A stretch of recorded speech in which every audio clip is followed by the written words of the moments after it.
Welcome to the Prolific Pulse Poetry Podcast. This is your host, Lisa Tomei. I'm so happy to welcome Carrie today, who goes by Cassa Bassa. She's a wonderful poet writer who I met through a kind of a common group we belong to called Living Poetry. We write to poetry prompts on Mondays. Sometimes she and I write to other things as well for different other, I don't know, call them competitions, just for fun, really, writing poetry. And we actually were in an international critique group one time with Bartholomew Barker, and that was a lot of fun. That's how we actually first met. So I'm really happy to have you on here. Likewise, Lisa, it's been a pleasure working with you and have the privilege to also contribute to the Heartbeats, the anthology. And that was a great topic, and I was feeling, I just loved that collection because all the writers and they contributed to the poems, and it's really from a heartfelt place. A lot of heartwarming human side of things in it. So yeah, it's been a privilege, and I'm so glad that we contribute, together. I'm so happy that you contributed to the anthology. I was really happy when you submitted for that. That one really does warm my heart. Probably from reading a lot of my stuff, I tend to be kind of on the positive side of things. Although I'm a realist too. I know the world has its issues, but I try to look at what makes our life better. And so I try to focus on that. I see that a lot in the work that you do. And I also see, I see social awareness in your work. I've seen that a lot of that on Instagram. She's a regular audience. She's a regular Instagram poster. So you really need to follow. Now, how are you listed on Instagram? I think I list on, I think the handle is Cassa_Bassa, CASSA_BASSA. But I think if you search Cassa Bassa, that, I'll come up. Really have you pretty much about every day have something new on there and some really nice graphics as well. I really enjoy reading them every day. Thank you. Uplifting. Yeah, thank you. And I've been reading The Silver Lining, and I'm a slow reader, but I've been, reading that book. And I just love the way that you write. I think you write from a heart, and also really, I think it's injecting hope in the everyday things that the society and in the human race, a lot of things that we can feel self-pity about, that we can feel sad about. But I think what your poem is really injecting that hope. So I, really enjoy reading it, and I can't, wait to digest it all and finish it all, and then I'll write a comment, a review. Hey, wonderful, thank you. Yeah. Wow, you just made my day. Now, speaking of day, what do you do for your day job?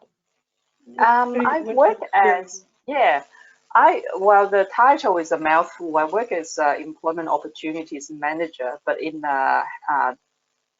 community housing settings. So really, in layman term, that we have community housing residents, and if they wanted to return to work, they wanted to consider to do some vocational training to prepare to return to work, or they are working, they want a better job, they want a promotion. So anything related to vocational training and employment, they come to me for guidance and for help to do their resume, cover letter, prepare them for job interviews, how to negotiate work conditions at the workplace. So that's my day job. But really, guidance is such a word that my people that I work with inspire me, because when they're in a community housing in Australia, so they will be like low and moderate income earners, and also a lot of our customers that experience trauma, probably escape from domestic violence situation, or they had really significant health issues. So that's why they're eligible for long-term community or social housing. but disregard what their everyday challenges. They still wanted to contribute, use their skills, talents, and gift, to contribute back to their community, to regain that sense of pride and self-esteem and confidence. So that's what, get me out of bed every day, because people that I serve inspired me.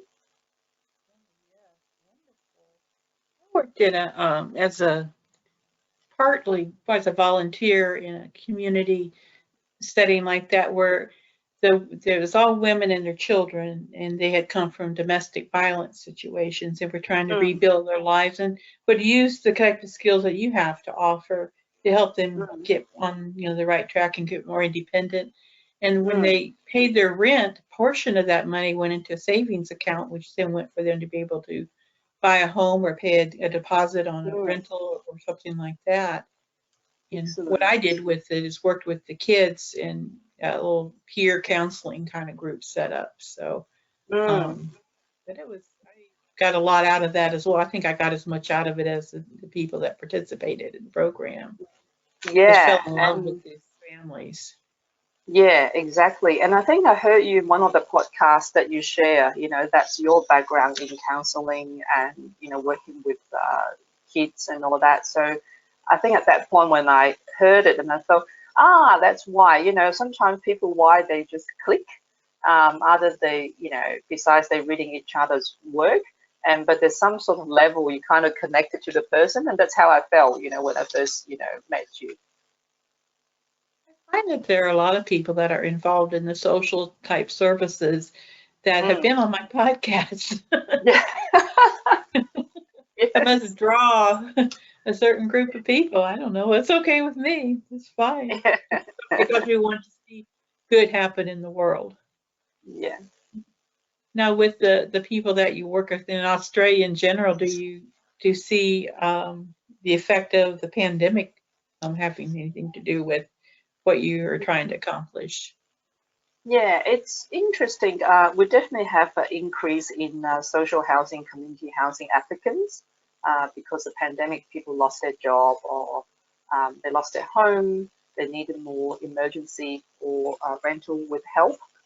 But in ways of the job market, it actually hasn't slowed down in the space in the customer that I service.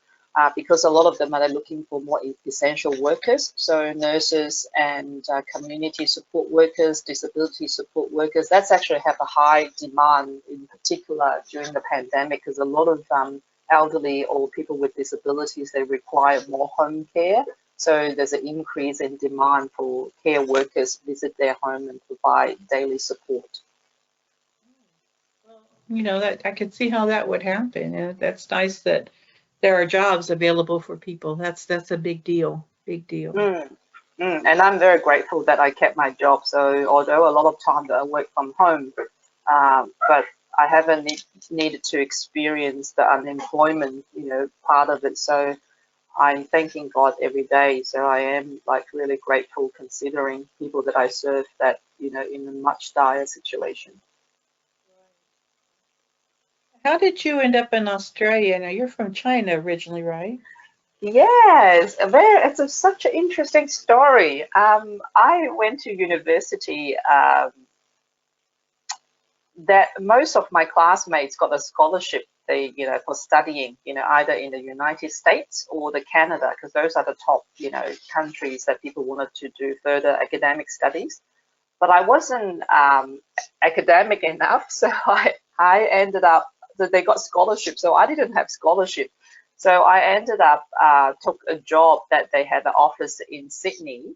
So it's a Chinese company, and they do agriculture.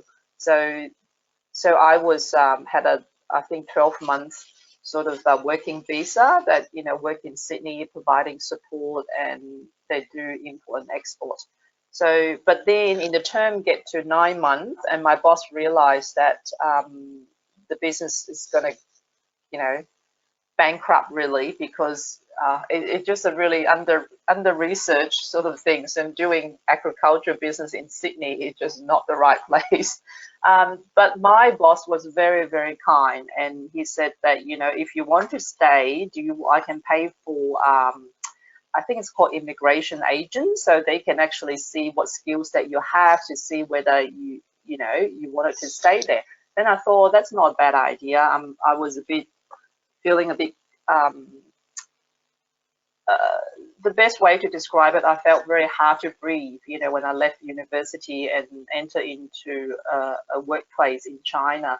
So when I came to Australia, it's that sort of sense of, you know, spiritual freedom that I experienced. So I say yes. So the immigration agent, I think they work on a score system. So I ended up got the skilled immigrant visa. So that's how I came to Australia. I think I was 21 when I first came. Yeah, I came in August, and I would be 21 and a half.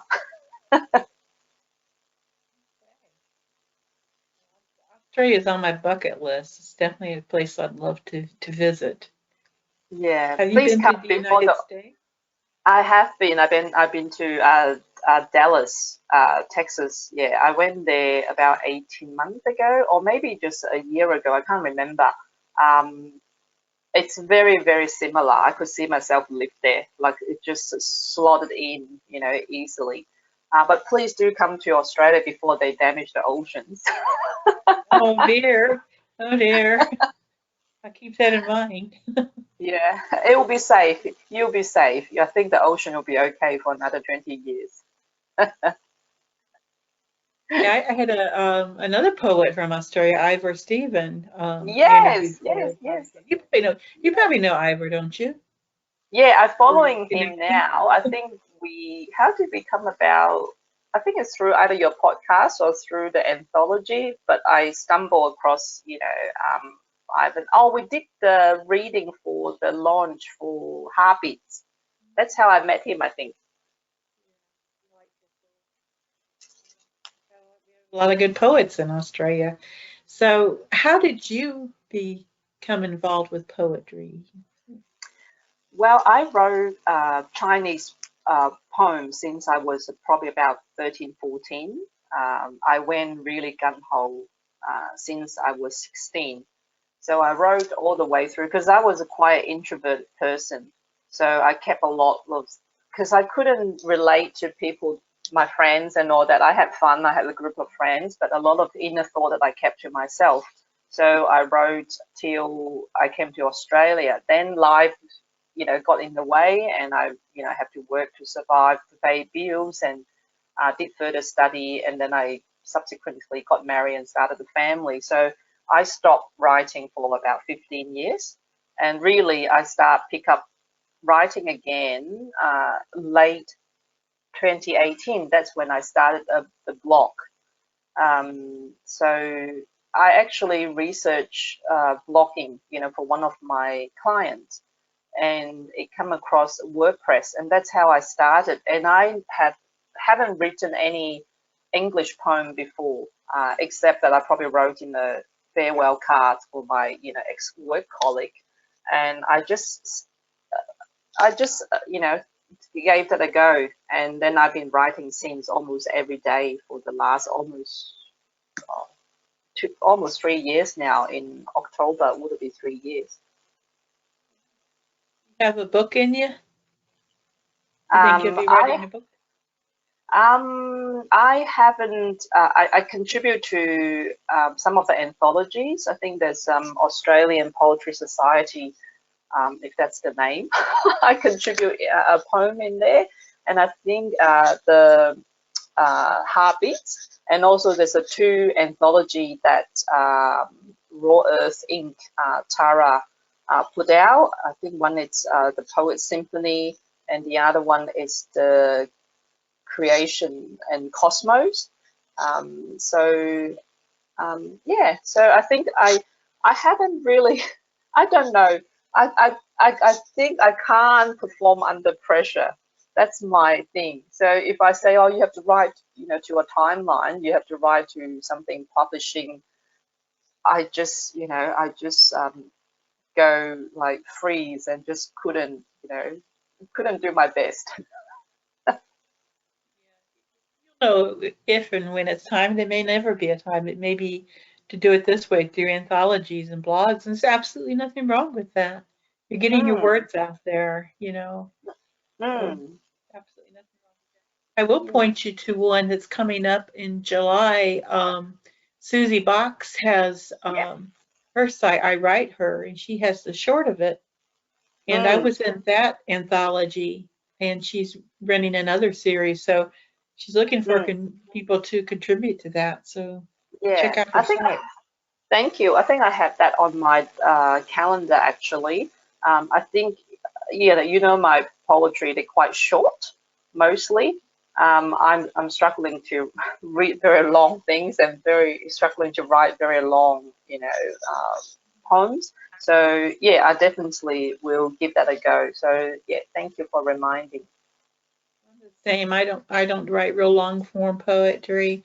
Once in a Mm, while, something will come out, that surprises me that's in me that's a little bit longer. But most of the mm, time, I keep it to one page max. mm, I like mm, making them real tight and started out writing a lot of Asian form of poetry, like the haiku and tanka mm, and different ones like that. That's where I started out with a lot of my poetry training in sixth grade. We wrote an mm, anthology in all these forms. So mm. it actually is expanding for me to write very much of a long form. Yeah, and I think it's good that when first writing, or I still sometimes go back to the structure sort of poetry, although I mostly write free verse and really just free form.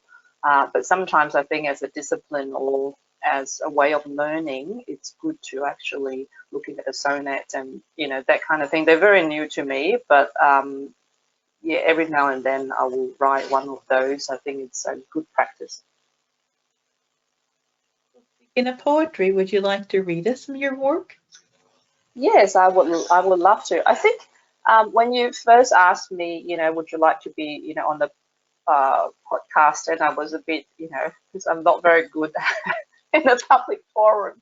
But I thought, well, I thought about it. What is the purpose of this? And I thought, well, I picked three poems that it's dedicated to my parents and my son, and I thought this would be a perfect place for me to honor them in a way. So that's why I say, oh, I'll be grateful if Lisa let me get onto that podcast. So the first poem I'm going to read, we were just talking about both of us write short form. This is actually longer than usual. It's called Broken Dreams. It's dedicated to my father. Um, Wiry eyebrows, jaundiced eyes, downward mouth, callous hands, hunchback, buckled knees, worn shoes, portrait of a grumpy old man. Velvet hair, button nose, dimpled cheeks, chubby arms, round belly, cutesy feet, giggling laughter, picture of a happy boy. What happened in between? Is time the only tyrant? The bruises on his mother, inflicted upon by his father. She ran for her life, he was left sobbing in grandma's arms.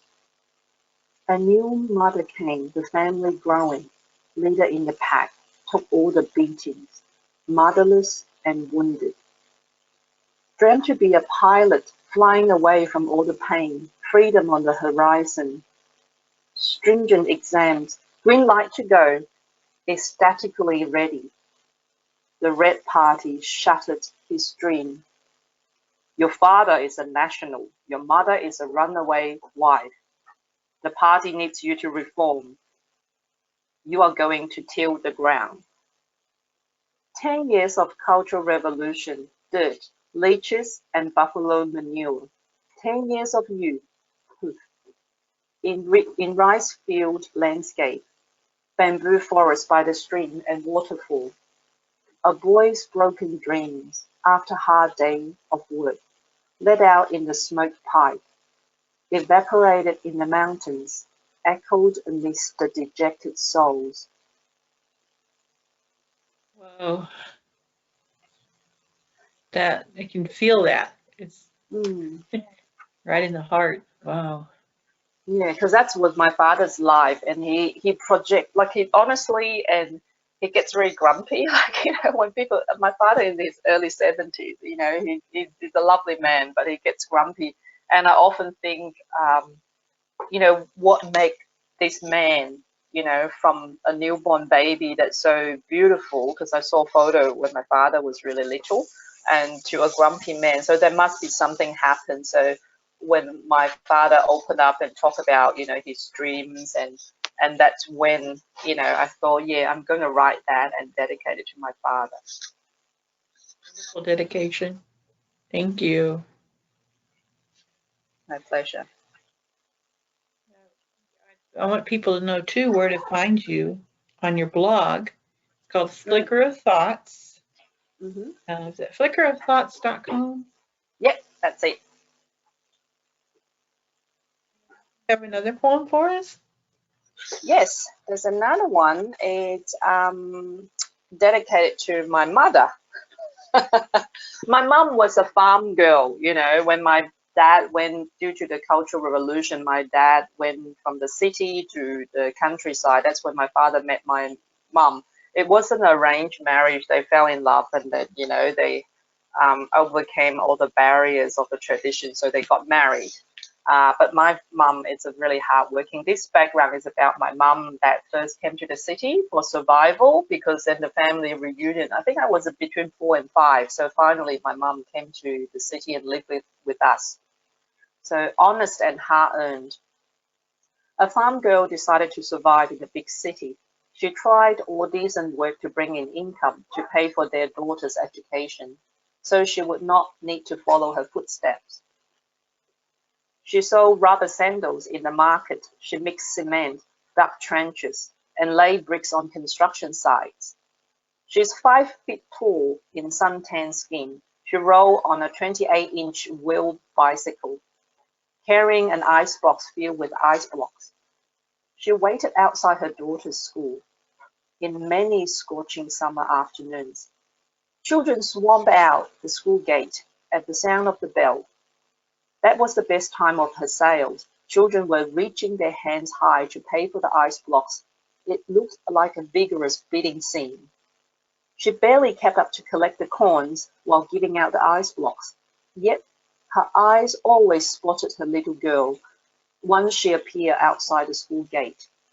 She reached into the bottom right corner of the ice box to retrieve the special perfectly frozen vanilla ice block, handing it to her daughter standing on the sideline. She never kept any eye contact though, for the fear of the children would laugh at her little girl as a mother working as a petty street vendor. She received great education opportunities from her mother's hard labor and vision. Every time she sucks on a vanilla ice block, her mother's suntanned forehead, soaked with hot summer sweat, comes into her mind. The melting ice block, her melting heart, shows up as streams of tears she's too proud to hold back. What an analogy. Wow. You really have hardworking, dedicated parents. I mean, they Yeah, really, and I they put do. you first. They put you ahead. Worked Yeah, hard to be sure. yeah, What a blessing. absolutely. Yeah. Being a youngster, I was very, how should I put it? I went through a really hard time in late teens and, all the way through my 20s.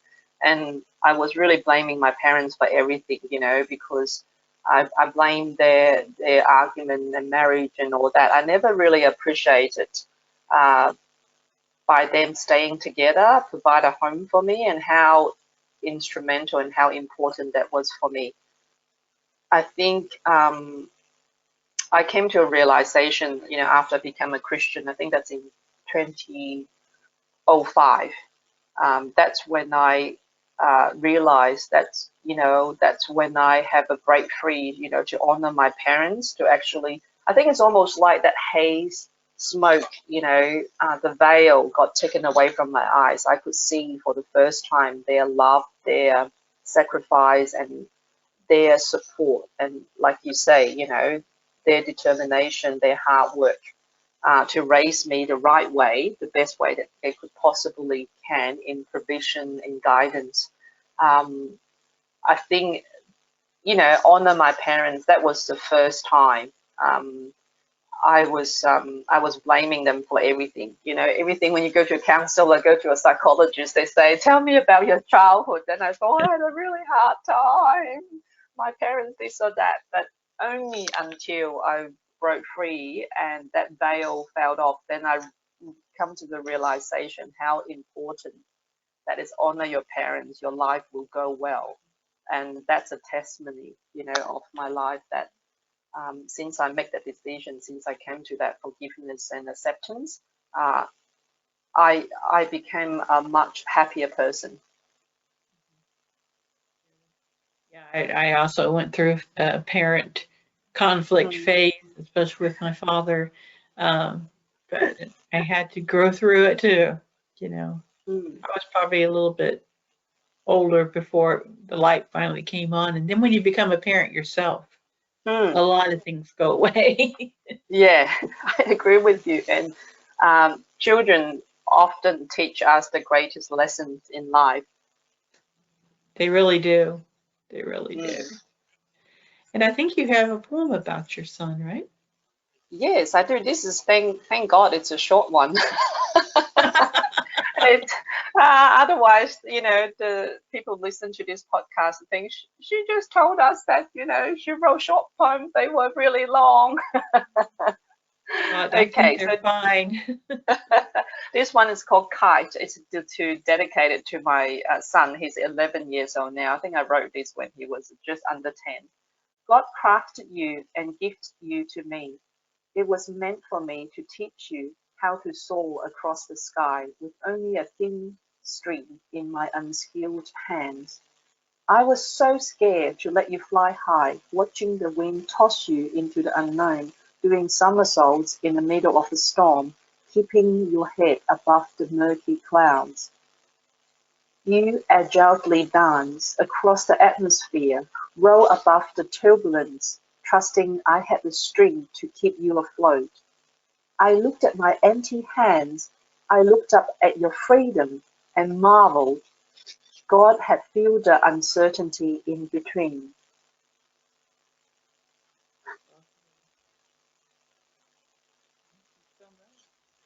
Is there anything, Carrie, that I haven't asked you that you'd like to share?